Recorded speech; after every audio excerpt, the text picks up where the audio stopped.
Well, two local men were killed and another injured when a crane collapsed at a factory in the Kampong Aceh industrial area in Setiawan, Perak yesterday evening. Well, Perak Fire and Rescue Department spokesman said they received word of a collapsed crane at 4:58 p.m. Well, the victims were identified as Abdul Rajim Hamski, age 33, Maidin Asibin, 29, and Mosid Alinid, 34. Now, both Abdul Rajim and Maidin were killed in the incident, while Mosid suffered injuries. Well, it is believed that the heavy industrial crane had collapsed during dismantling that resulted in 3 victims being trapped. Now, rescuers who arrived at the scene extracted the victims using special equipment with the assistance from cranes. Now, the operation ended at 10:55 p.m. The bodies of the deceased were handed to the police, while the injured man was handed to medical officers for further action. Well, a burnt body of an unidentified individual was found early today in a car that had caught fire at kilometer 3.6 of the Guthrie Corridor Expressway near the Bukit Jelutong Toll Plaza early this morning.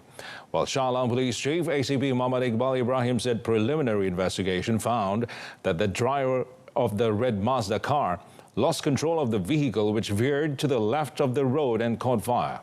Now, the body was sent to Shah Alam Hospital for post-mortem and further investigation to determine the cause of death.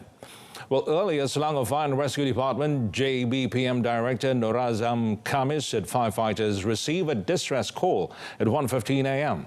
Now, upon arrival, the fire and rescue personnel found that the car was caught in fire and totally destroyed. The case is being investigated under Section 41, Subsection 1 of the Road Transport Act 1987.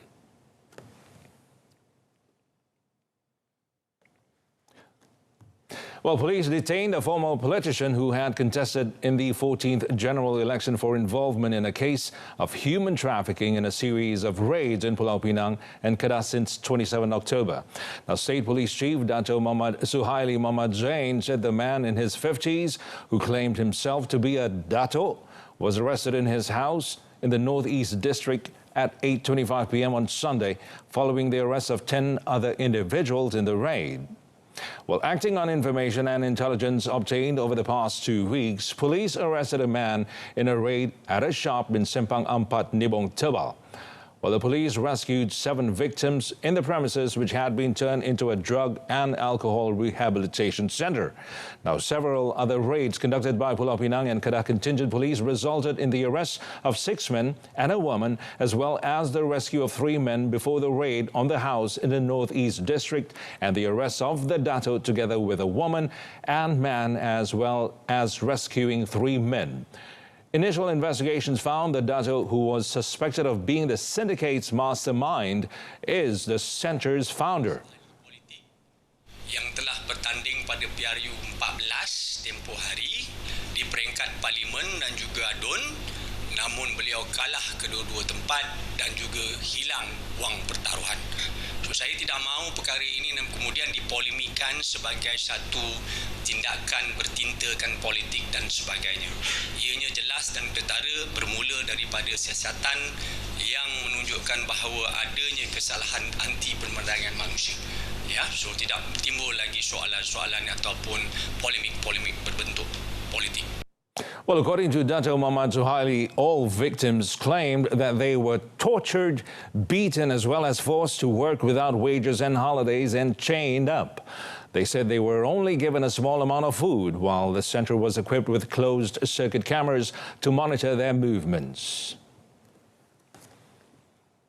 Well, claims that incumbent Ketere MP Tan Sri Anwar Musa will not be contesting in the 15th general election are just rumours and nothing more. Kelantan Barisan Nasional Chief Dato Ahmad Jazlan Yaakob said he has already submitted the list of BN's parliamentary candidates in Kelantan, including Ketere, which will be finalised and decided by BN Chairman Dato Sri Dr Ahmad Zahid Hamidi. Itu semua kabar angin. Sama ada benar atau tidak benar, kita tunggu pengumuman Presiden. Tugas saya sudah selesai. Saya dah sebut tadi, saya mengemukakan semua incumbent 3 parlimen di Kelantan ini sebagai prioriti. calon keutamaan untuk dipertimbangkan. Selebihnya saya serahkan kepada Yang Berhormat Datuk Seri Presiden dan juga Pengerusi Barisan Nasional. Well, speaking to reporters in Machang after the launch of Kelantan BN's machinery, attended by over 3,000 state coalition leaders and supporters, Dato' Ahmad Jazlan said BN has the potential of winning more than the 9 parliamentary seats targeted for GE15 in the state. The Kedah government plans to table a motion on anti-party hopping bill at the next State Assembly sitting. The Kedah State Assembly Speaker, Dato' Johari Bulat, said that although Parliament had passed the anti-party hopping law and it came into force last 5th October, there was still time for the state government to do so. Well, as such, he rejected a motion tabled by Durga Assemblyman Tan Kok Yew for an anti-party hopping bill to be debated at the current State Assembly sitting. Dalam perkara 6, jadual 8, negeri ada masa untuk nak kuat-kuasakan rang undang-undang lompat parti. Kerajaan bercadang nak bawa usul anti lompat parti ini pada sidang yang akan datang. Jadi tak sia-sialah kerja derga tu memberi proaktif. Kerajaan pun dah alert nak buat secara proper rang undang-undang lompat parti. Well, the Dewan Rakyat and Dewan Negara passed amendments to the Federal Constitution to prevent party hopping by MPs on 20th July and 9th August, respectively. Well, based on the government website, the law received the royal consent from the King on 31st August and was gazetted on 6 September.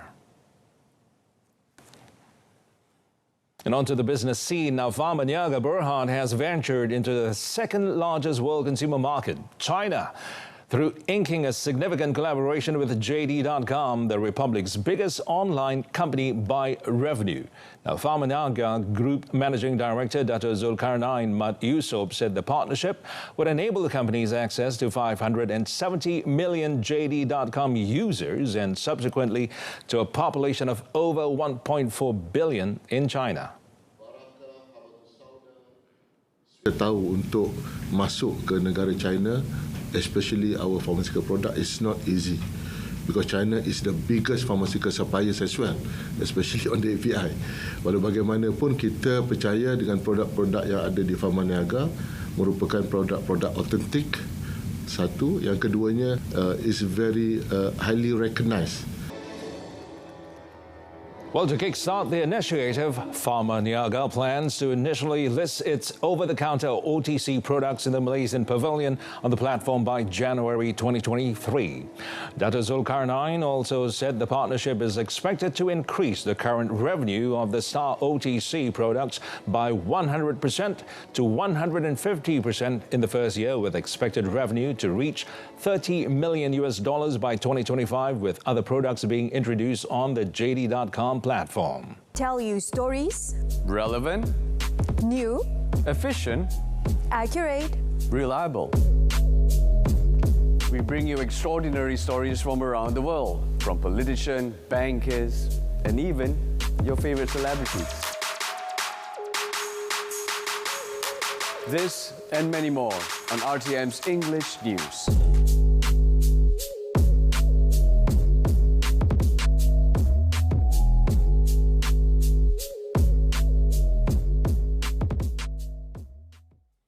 Well, that concludes today's edition of Updates at Noon. In our top story, 2 killed, 1 hurt after crane collapses in Setiawan. We'll leave you with visuals of Dia de los Muertos, or the Day of the Dead parade, where thousands crowd along Mexico City's Avenida de la Reforma to watch floats with giant skeletons and popular figures from folklore. Thanks for watching. Thanks for being with me. I'm in Carlos, and stay tuned to TV2, Salam Keluarga Malaysia.